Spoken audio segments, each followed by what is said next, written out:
नमस्कार शेतकरी मित्रांनो, मी क्षितिज दत्तात्रय पोटे, राहणार बुसे, तालुका निफाड. तर आपण आता माझ्या कांद्याच्या रोपाच्या प्लॉटमध्ये उभे. तर सदर प्लॉट हा उगवत असताना वळीव स्वरूपाचा जोरदार पाऊस झाला होता. तर पाऊस झाल्यानंतर रोपामध्ये पाणी साचून राहिलं होतं. त्यानंतर दुसऱ्या दिवशी निरीक्षणास आल्यानंतर असं दिसलं की प्लॉटमध्ये मर आणि कूज होऊ शकते. तर त्यानंतर मी ईशा ॲग्रोचं प्रोपॅक हे प्रति लिटर 4 ग्रॅम याप्रमाणे एक चिंब स्प्रे घेतला. त्यानंतर दुसरा स्प्रे मी 5 दिवसांनी 4 ग्रॅम प्रति लिटर घेतला.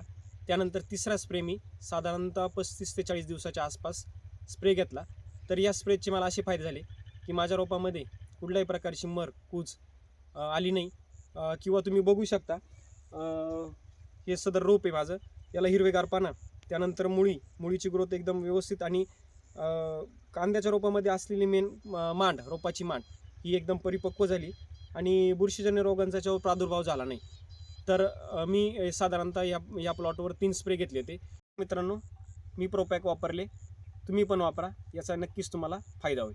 धन्यवाद.